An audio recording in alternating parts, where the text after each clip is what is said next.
रात्रि क्लास चल रहा था 5/10/1967। पहले पेज के 7वीं लाइन में बात चल रही थी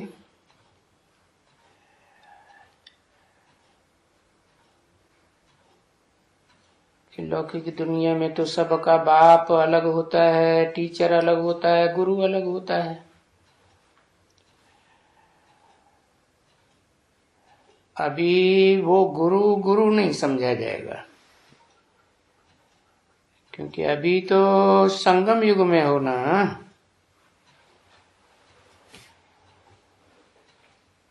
और यहाँ सतगुरु तो एक ही है।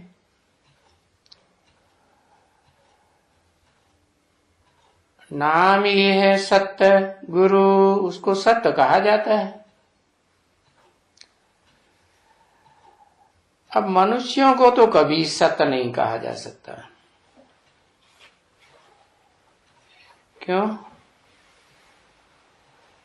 क्योंकि उनका तो मन चलायमान है, चंचल मन।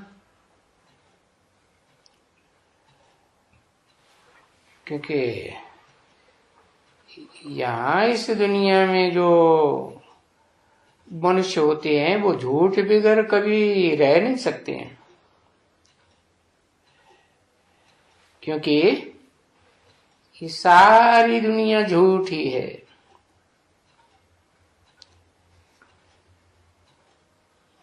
इस दुनिया को कहा जाता है झूठखंड, और सतयुग को कहा जाता है सचखंड, सच्ची दुनिया। और भेंट में कहा जाता है फिर ये पुरानी कली हुई दुनिया, झूठखंड। तो फिर झूठखंड को सचखंड कौन बनाते हैं? जो सदा सत्य बाप है वही आकर के सचखंड बनाते हैं, स्थापन करते हैं।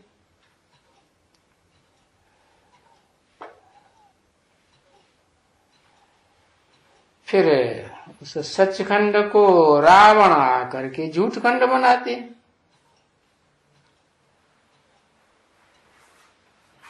फिर बाप आते हैं सचखंड बनाने। तो ये खेल चलता रहता है, सचखंड झूठखंड, झूठखंड फिर सचखंड। तुम बच्चों को तो मालूम है कि ऐसा होता है, परंतु दुनिया में कोई नहीं जानते।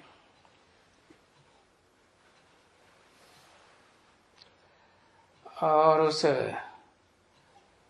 एक सदगुरु निराकार को न जानने के कारण अनेकों को गुरु करते रहते हैं।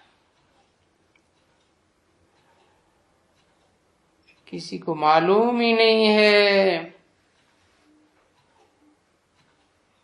कि परम पिता, सभी आत्माओं का पिता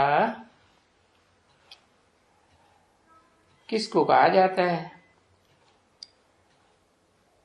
वो परम पिता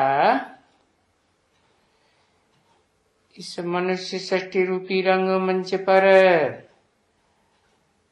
जो परम पार्टधारी, ऑलराउंड पार्टधारी है, गीता में भी जिसे परमात्मा कहा है, उसमें आकर के पावन बनाते हैं। तो पहले तो पतित होगा ना। पतितों में भी परम, पावन में भी परम। बनाता कौन है? सुप्रीम सोल बाप आकर बनाते हैं। तो कहते ही हैं पतित पावन। तो वो ही सबका गुरु ठहरा। और सर्व की सदगति करने वाला गुरु तो एक ही ठहरा, और तो दूसरा कोई हो ही नहीं सकता।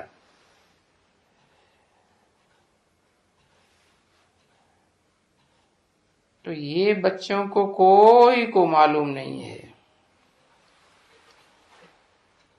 इसलिए फिर अनेक अनेक गुरु करते रहते हैं। और तुम भी जन्म जन्मांतर गुरु करते आए हो, और तुम बच्चे जानते हो कि बाप आकर जो नई दुनिया बनाते हैं उसमें कोई गुरु नहीं करता। सतयुग में, त्रेता में गुरु नहीं करना होता है। क्यों नहीं करना होता है?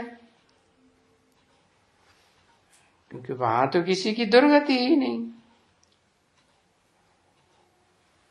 सबकी सदगति है। दुर्गति में, दुख में कोई अपन को महसूस ही नहीं करता।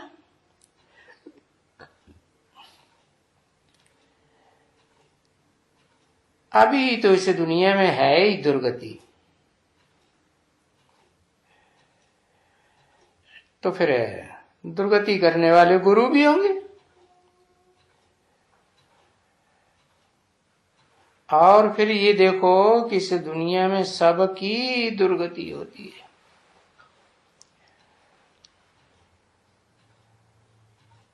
तो फिर अनेक प्रकार के गुरु करते हैं, भटकते रहते हैं। कोई तो सन्यासियों को गुरु कर देते हैं,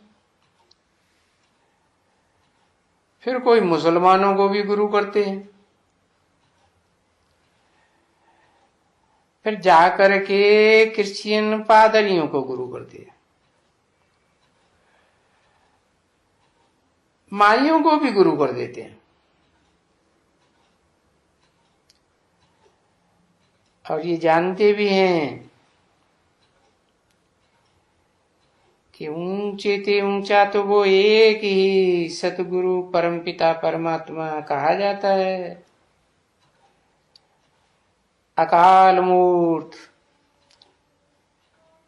माने सदगुरु है तो साकार है, मूर्ति है, परंतु उस मूर्ति को अकाल कहा जाता है। कोई काल नहीं खा सकता। सारी दुनिया को काल खा जाता है। अब काल तो शरीर को खाएगा ना, आत्मा तो अविनाशी है।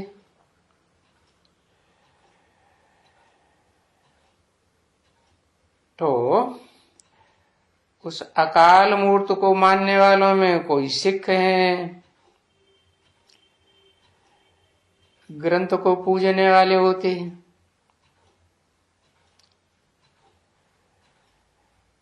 बताओ, हाथ उठाओ, कोई है? किसी ने कहा हाँ, कहते हैं सत श्री अकाल। तो फिर यहां कोई है जो ग्रंथ पढ़ते हैं, सिख हैं और कंगन लगाते हैं? है? सिख नहीं है कोई? वो तो पुकारते हैं ना सत श्री अकाल, यानी जो अकाल मूर्त है।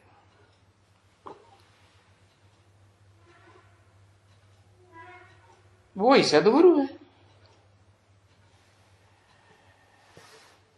बाकी तो सबको काल खा जाता है।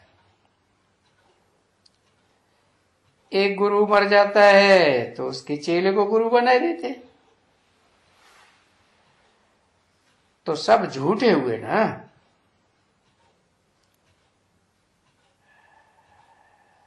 तो वो सब गुरु हो गए और हैं सब झूठे।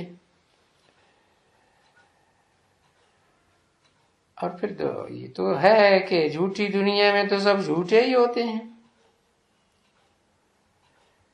माता झूठी, पिता झूठा, बच्चे झूठे, गुरु झूठे, शास्त्र झूठे,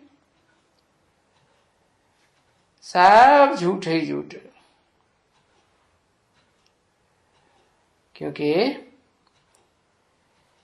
इसीलिए इसे झूठ खंड कहा जाता है। फिर बाप आते हैं तो सभी कुछ सच, सच ही सच,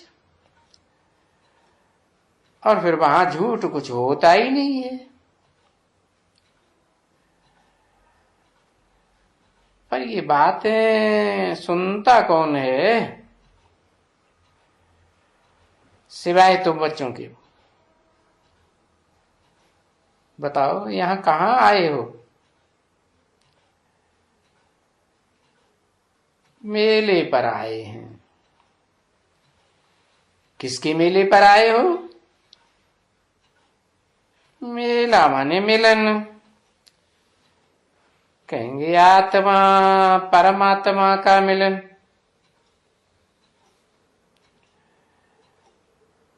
तो देखो परमात्मा यहां बैठे हैं और मेले पर वहां जाते हैं। नदियों के किनारे, तीर्थों में।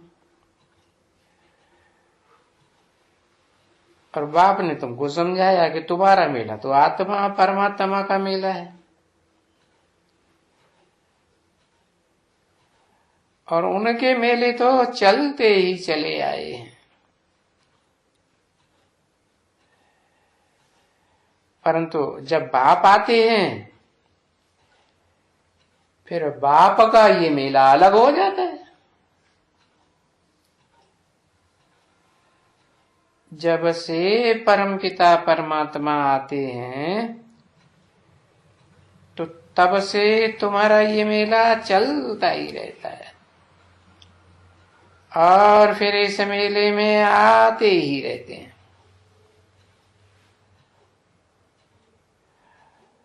और देखो ये मेला एक सा ही चलता रहता है। फिर ये मेला जब पूरा हो जाएगा तो फिर कोई मेला लगता ही नहीं। ये भक्ति मार्ग के भी मेले नहीं लगते हैं।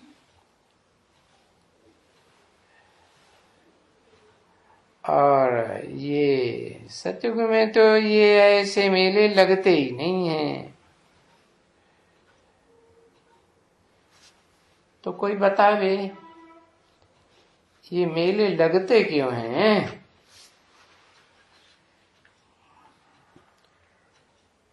है? कोई गुरु का मेला, कोई फिर चंडिका देवी का मेला, कहीं फिर किसी भगवती का मेला, जगदम्बा का मेला। कोई इनका कुंभ का मेला, त्रिवेणी का मेला। देखो कितने मेले लगते हैं। और वहां नई दुनिया सतयुग में कोई मेला नहीं लगता।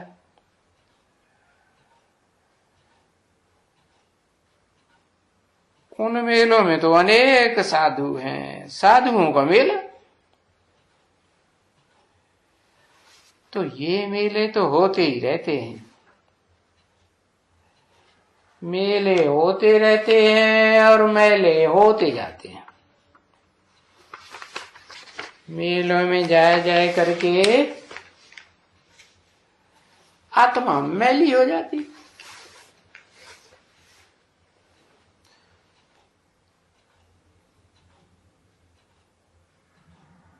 5/10/1967 की वाणी का रात्रि क्लास, दूसरा पेज। पीछे बाबा आते हैं, आत्मा है ना, तो आत्मा का ही मेल निकालते हैं। वो गुरु लोग अपन को भी देह समझते हैं, तो देह का मैल निकालने के लिए नदियों पर ले जाते हैं, रास्ता बताते हैं मैल निकालने का। चलो गंगा स्नान करो, स्वच्छ हो जाओ।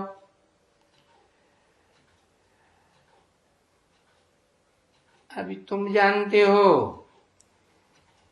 कि बाप आते हैं तो तुम ज्ञान गंगाएं बन जाती हो और सतयुग में परियां बन जाती हो। वहां स्वर्ग में इंद्र सभा में परियां दिखाते हैं ना, तो वो परियां जो दिखाते हैं पंखों वाली, वो तो तुम हो ज्ञान योग के पंखों वाली। नहीं तो तुम यहां क्यों आई हो? आई हो स्वर्ग की परियां बनने के लिए। तो फिर वो परी बनती कौन है? आत्मा परी बनती है, तो फिर उनका शरीर भी परी बन जाता है, एकदम सफेद। अभी तो देखो देवताओं की मूर्तियां भी काली बनाते रहते हैं, चेहरा भी काला दिखाते हैं, क्योंकि अभी उन देवताओं की आत्मा काली बन गई ना। आत्मा अगर सफेद नहीं बनती है, काली होती है, तो फिर शरीर भी काला मिलता है। जैसे सोना शुद्ध होता है तो जेवर भी शुद्ध बनेगा। तो अभी तो देखो तुम बच्चों को कितनी अच्छी तरह से समझ आ गई, और तुम अभी समझदार बन गए हो। पहले बेसमझ थे, अभी समझदार। क्योंकि आगे तो कुछ भी नहीं ये बातें समझते थे ना, न जहां से आते हैं घर से, मूल वतन से, उनको समझते थे।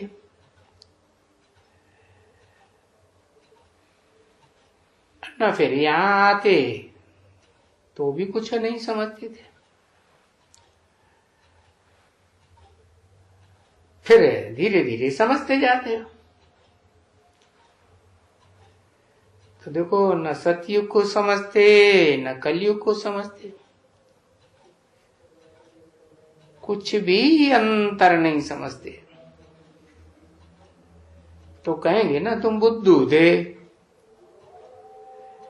है? और सभी पहले पहले बुद्धू, फिर बुद्धिमानों की बुद्धि बाप आते हैं तो तुम बुद्धिमान बन जाते हो, है? कहा जाता है ना बुद्धिमानों की बुद्धि, और तुम ही बच्चे कहते हो।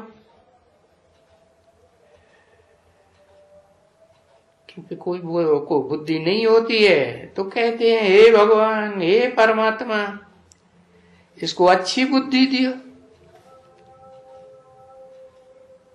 तो देखो अभी अच्छी बुद्धि आकर देते हैं ना, और ऐसी बुद्धि देते हैं। देखो इन लक्ष्मी नारायण की कैसी अच्छी बुद्धि है। जो विश्व का मालिक बन जाते हैं।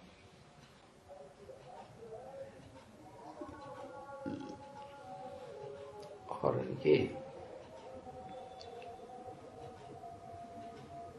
इनको किसने विश्व का मालिक बनाया? अभी तुमको तो मालूम पड़ गया।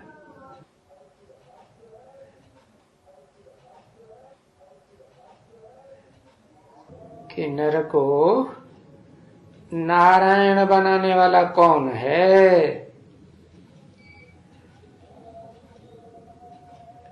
नारायण को 16 कला संपूर्ण कहते हैं ना। और आज कलयुग में तो कोई कला नहीं।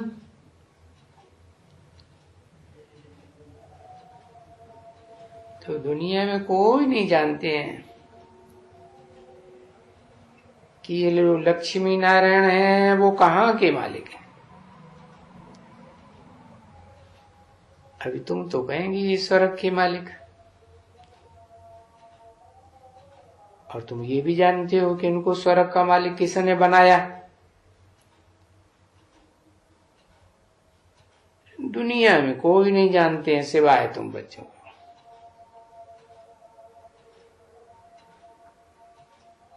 वो तो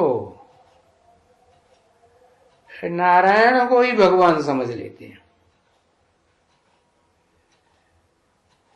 और तुम बच्चे भी जानते हो नंबरवार पुरुषार्थ अनुसार। बोलो, तुम जानती हो है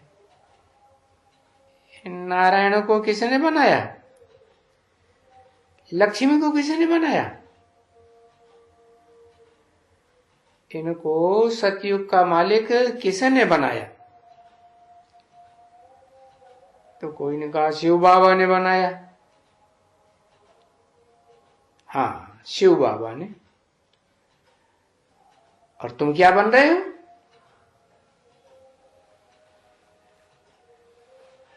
तो कोई ने कहा हम भी लक्ष्मी नारायण बन रहे हैं। लक्ष्मी नारायण? हाँ, लक्ष्मी भी बनेगी, नारायण भी बनेगी। कोई जन्म में तुम मेल बनते हो,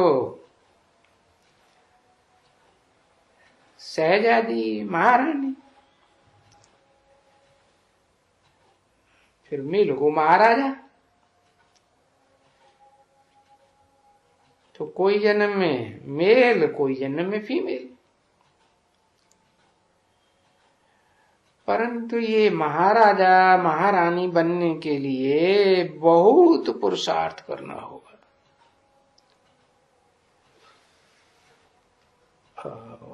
गीता में समझाते हैं ना कि ये राजयोग है।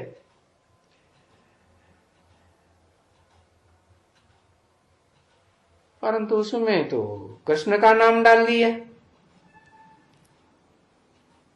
कृष्ण तो बच्चा, वो कैसे गीता का राजयोग सिखाएंगे? वो राज की बात बच्चा क्या जाने। और ये जो अभी तुम सुनते हो ये भी है गीता।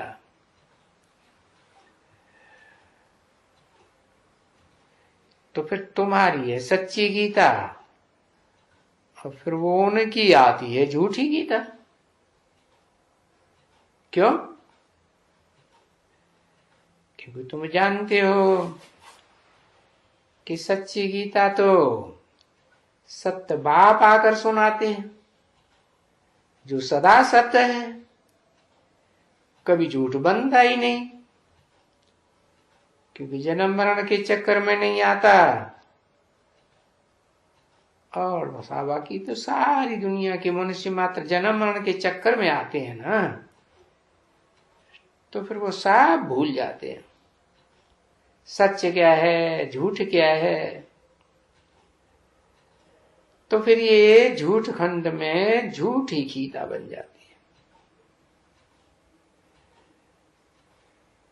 अब बाप तो आते ही हैं सच्चखंड बनाने के लिए, आकर के सच्चखंड स्थापन करते हैं। उसके लिए फिर बैठ करके राजयोग सिखलाते हैं।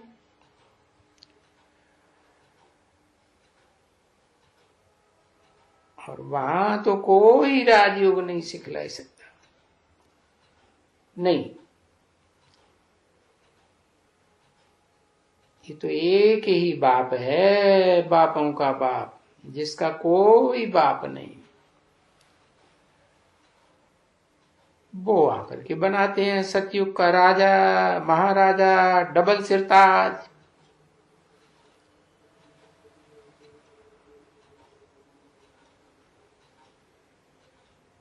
और उनके पीछे तो फिर कोई बना ही नहीं सकता।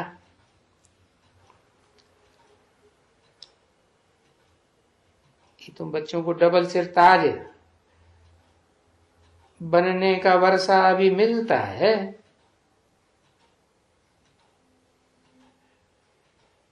तो फिर पीछे जब रावण राज्य आता है तो फिर तुम्हारा ये पवित्रता का ताज तो गुम हो जाता है।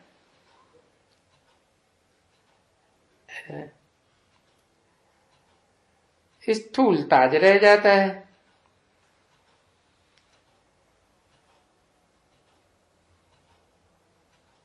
तो तुम जान गए हो कि डबल ताजधारी कौन होते हैं और सिंगल ताजधारी कहाँ होते हैं। तो फिर वो झूठी दुनिया में एक ही ताज रहता है, क्योंकि अपवित्र हो जाते हैं। तो पवित्रता का ताज कहां से आवे।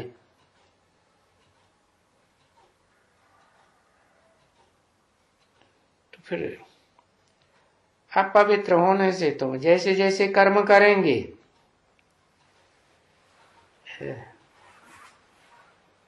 वैसा वैसा फल भी मिलेगा। कोई दान पुण्य जास्ती करते हैं तो जाकर के राजा के घर में जन्म लेंगे, परंतु वो पुरानी दुनिया में तो अल्पकाल क्षण भंगुर सुख है, क्योंकि वहां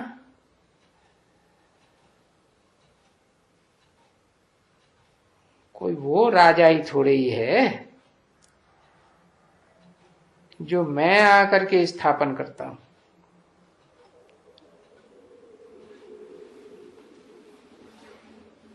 उसे क्षणभंगुर कहेंगे, नहीं, आधा कल्प के लिए।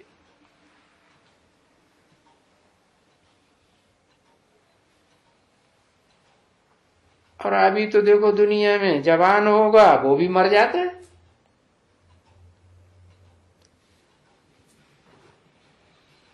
मर गए तो राजा ही गई।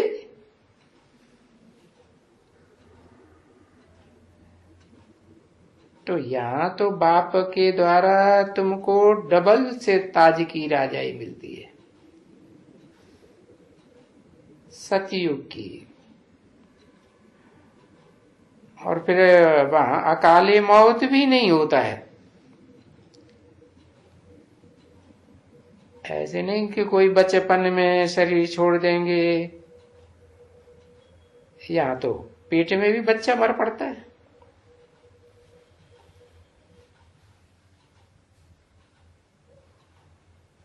तो ऐसी पढ़ाई बाप आकर पढ़ाते हैं, जो तुमको ऐसी प्राप्ति मिलती है। तो इतनी ऊंची प्राप्ति, फिर पढ़ाई में कितना ध्यान देना चाहिए। इसलिए बाप कहते हैं मुझे याद करो।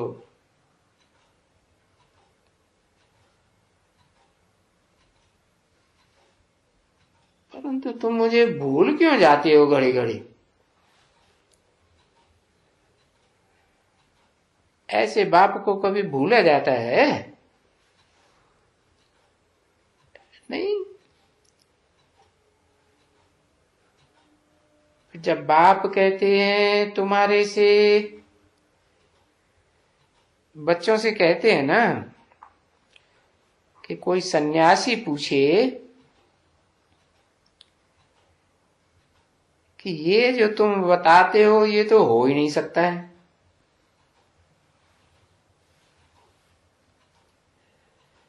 कि घर गृहस्थ में रह करके कोई पवित्र बन करके रहे। वो तो कहते हैं कि ये तो आग और कपूस की बात है।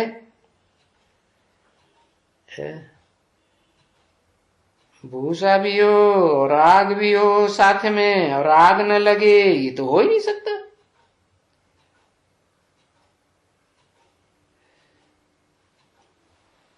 तो दोनों चीजें इकट्ठी लगेंगी तो जल मरेंगे। तो फिर तुम उनको समझाते हो, समझाना है ना कि ये तो ऊंच ते ऊंच बाप हमको बैठ करके पवित्रता की बात बताते हैं और युक्ति भी बताते हैं।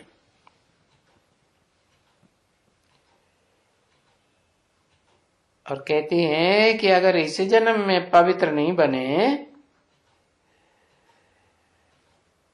तो फिर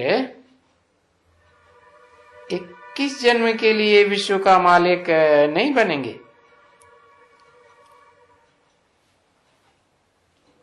तो देखो ये ऐसी भीति देते हैं ना,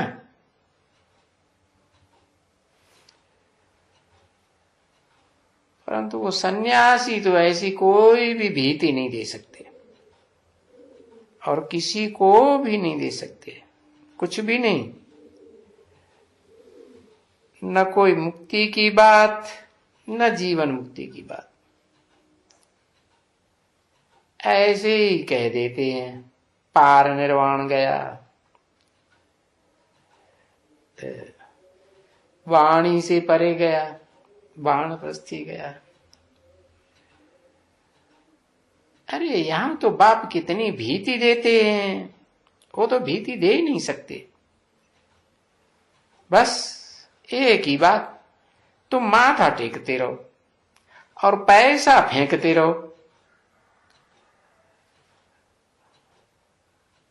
बस यही धंधा करवाते हैं और कोई धंधा नहीं। तो देखो उसको कहेंगे भक्ति मार्ग। जिंदगी भर माथा टेकते रहो, पैसा फेंकते रहो, जहां भी जाएंगे, तीर्थों में, मेलों में, मंदिरों में, बस मत्था टेकेंगे, पैसे देंगे। और यहां तो बाप कहते हैं कि देखो मुझको तुम क्या देंगे, मैं तो दाता हूं, है भले तुम कुछ भी नहीं दियो, एक पैसा भी न दियो,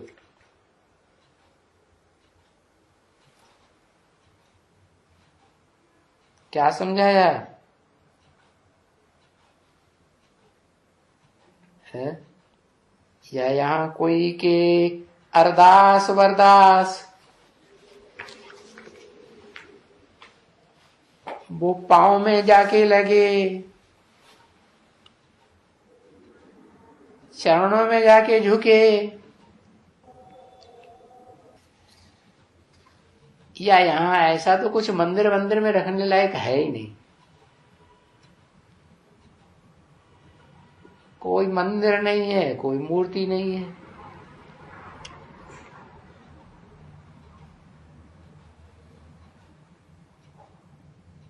पांच 10-67 की वाणी का रात्रि क्लास का 3रा पेज।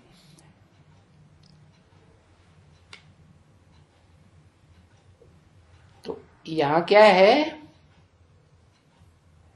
यहां तो जरूर याद करना पड़ेगा, और एक बाप को याद करने की बात है।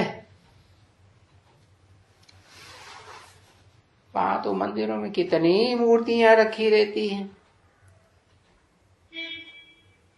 कितनों को याद करते हैं, कितनों को माथा टेकते हैं। यहाँ तो बच्चों को कहते हैं सिर्फ एक बाप को याद करो, माम एकम याद करो, और अपन को आत्मा समझकर याद करो। क्यों? क्योंकि जिसको याद करेंगे वो आत्माओं का बाप है ना। तो यहां भी जब आकर के बैठते हो तो आत्मा समझ करके बाप को याद करो।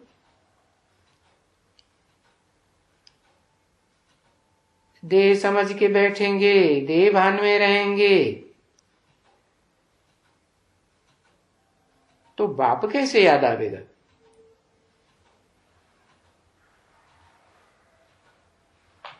आत्मा अपन को समझ कर बैठ ही नहीं सकेंगे।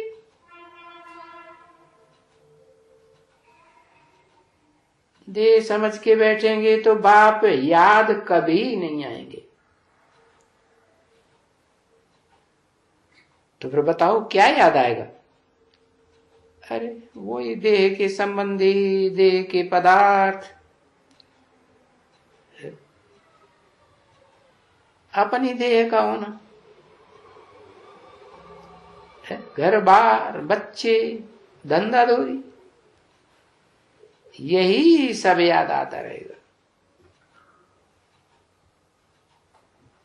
तो अगर अपन को आत्मा समझ करके बाप को याद करते रहेंगे, है, तो फिर देखो यहां तो बहुत भारी कमाई है। तुम्हारी काया निरोगी कंचन काया बन जाएगी,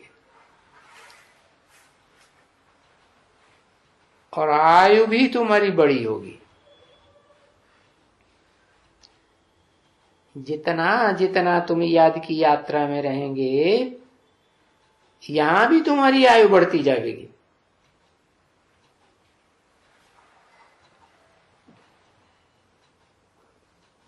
क्योंकि यहां तो समझाते हैं कि एक ही सदगुरु है, बाकी वो जो गुरु कहलाते आए हैं, इस सदगुरु के मुकाबले तो कहेंगे सब डुबोने वाले हैं, डुबोने के लिए आते हैं, इसीलिए तो दुनिया नीचे गिरती जाती है। मैं आकर के पावन दुनिया बनाता हूं जहां देवात्माएं रहती हैं, और वो देखो क्या बनाई देते हैं, राक्षसों की दुनिया बन जाती है। तो वहां उस पुरानी दुनिया में तुम्हारी जीवन नैया को खिवैया एक भी नहीं मिलता।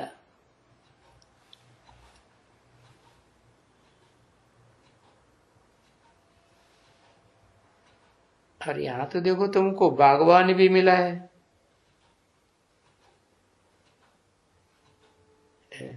जो बागवान होते हैं ना, वो तो सारे जंगल को बगीचा बनाए देते हैं। तो ये तो ऊंच ते ऊंच बागवान है बेहद का, सारी दुनिया को कितना अच्छा बगीचा बनाते हैं।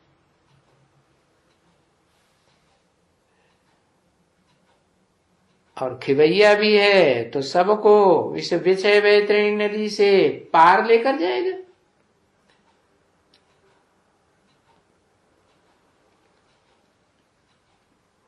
क्षीर सागर में ले जाएगा ना। और ये तो है ही विषय सागर।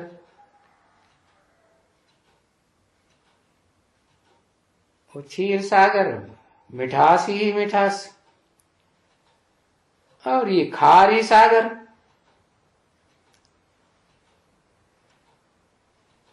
अभी समझे ना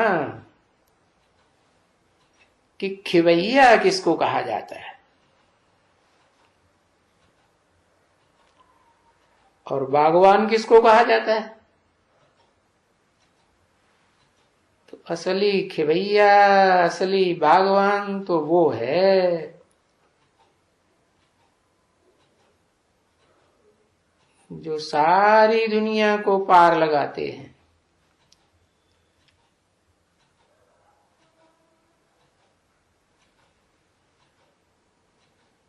मनुष्य खिवैया और बागवान तो बने ही नहीं सकते हैं,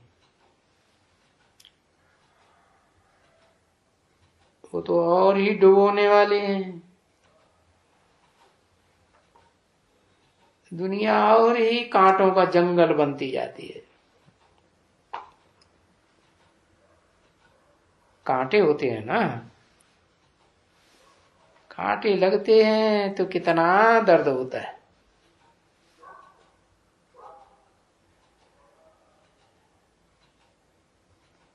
हाँ, इतना होता है कि मनुष्य नदी में एक किनारे से दूसरे किनारे पानी में ऊपर चले जाते हैं, सागर को भी पार कर जाते हैं, एक देश से दूसरे देश में चले जाते हैं।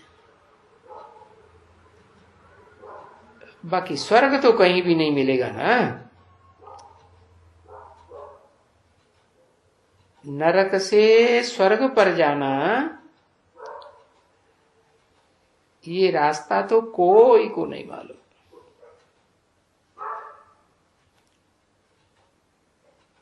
जो रास्ता बेहद का बाप आकर बताते हैं,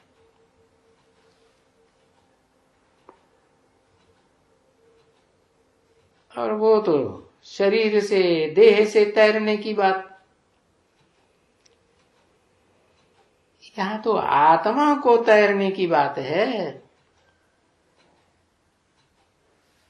आत्मा का तरण तारण खिवैया आया है ना, तो यहां कोई पानी में नहीं तैरना है, काय में तैरना है। ये तो ज्ञान जल की बात है। और फिर ज्ञान जल में तैरते हुए तुम उस पार जाते हो, याद की यात्रा के बल पर। तुम्हारा बेड़ा पार हो जाता है। इसे शरीर रूपी नवैया कहो, बेड़ा कहो, तो ये नवैया पार हो जाती है। ये बाप आत्मा का भी खिवैया है और नवैया को भी उस पार ले जाता है। अच्छा चलो, अभी टोली ले आओ। है? लाओ तो फिर इन बच्चों को खिलाऊं।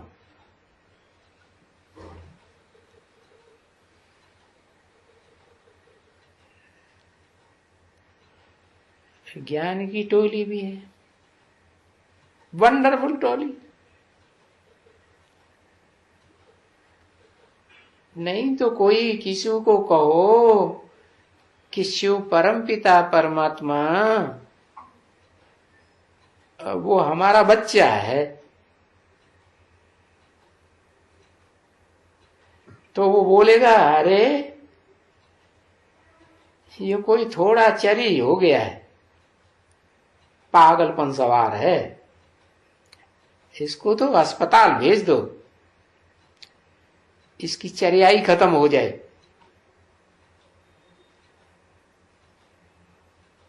और ये बाप खुद भी कहते हैं कि बाप तुम बच्चों को हमेशा कहते हैं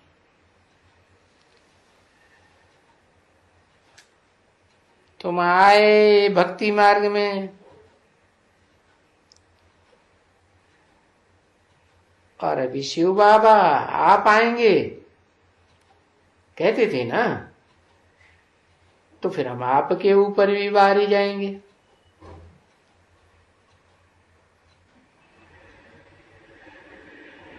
ठीक है ना, ऐसे ही कहते थे ना।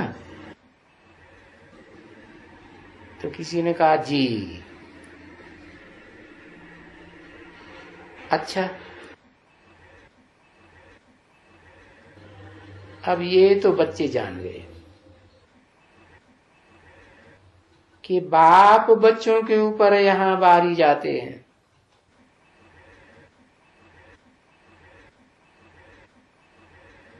बच्चे बाप के ऊपर बारी नहीं जाते हैं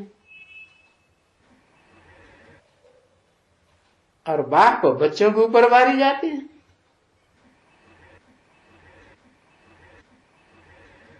तो फिर ये नई बात हो गई कि बाप बच्चों के ऊपर बारी जाते हैं और यहाँ बच्चे बाप के ऊपर बारी जाते हैं। समझा ना बच्चे? क्योंकि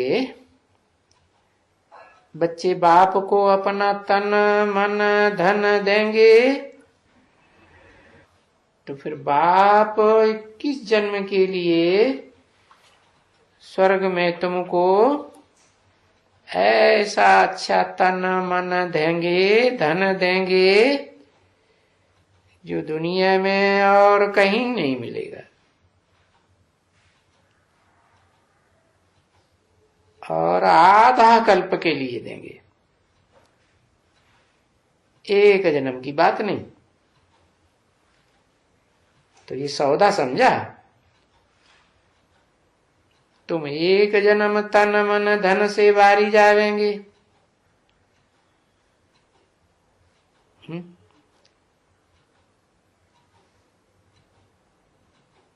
समझा ना? अभी यहां है क्या? तुम्हारे पास क्या है? यहां तो कखपन है। नई दुनिया के मुकाबले तो कखपन ही कहेंगे, कोई काम का नहीं।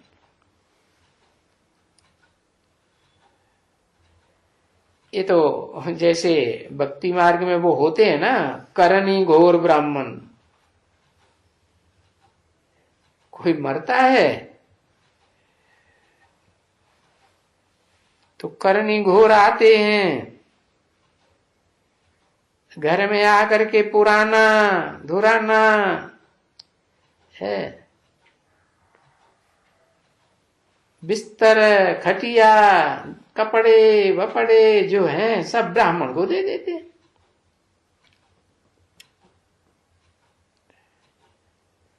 तो वैसे ही तुम फिर यहां क्या करते हो?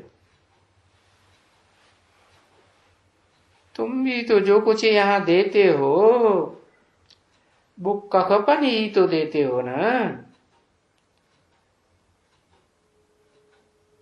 तो देखो बाप बेहद का करनी घोर ब्राह्मण बन के आए हैं।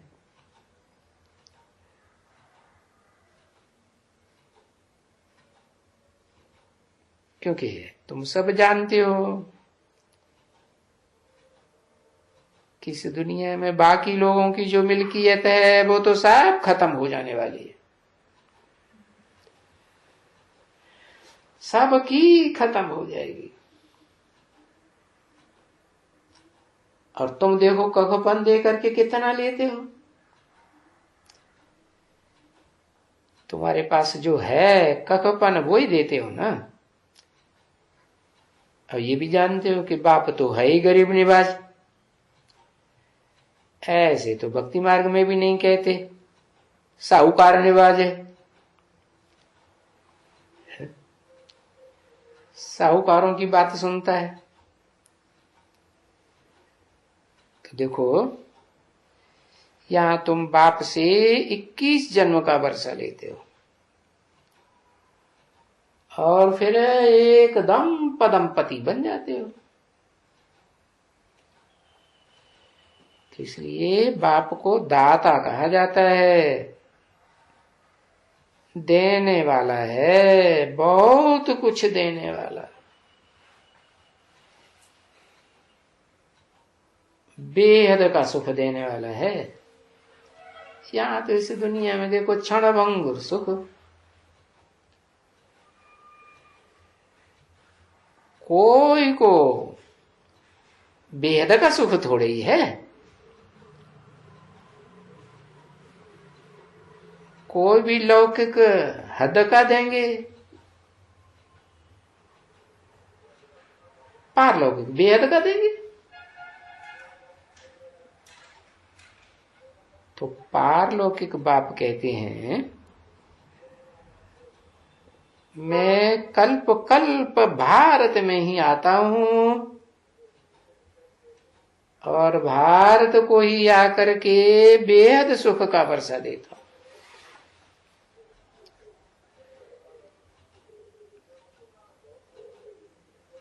है क्योंकि वेद का सुख का वर्षा माना स्वर्ग बनाए देता हूं ना, नरक से स्वर्ग बनाए देता हूं, स्वर्ग का मालिक बन जाते हो। बाद में फिर रावण आकर के तुमको नरक का मालिक बनाते हैं। है? तो देखो ये जो मनुष्य सृष्टि का बाप है ना, वो फिर कहेंगे है कि स्वर्ग की दुनिया मेरी है तो नरक की दुनिया मेरी नहीं है क्या? तो ये देखो खेल है। हमें समझो तो बाबा आकर के स्वर्ग का मालिक बनाते हैं, रावण आकर के नरक का मालिक बनाते हैं। अभी ये सहज बातें हैं ना समझने की। ऐसी सहज बातें कोई भी मनुष्य मात्र, विद्वान, पंडित, आचार्य, ये गवर्नमेंट, राजे, रजवाड़े कोई भी नहीं जानते।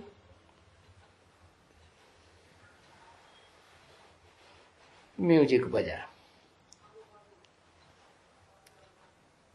शांति शांति नाम है ना तुम्हारा, समझती हो ये क्या कहती हो?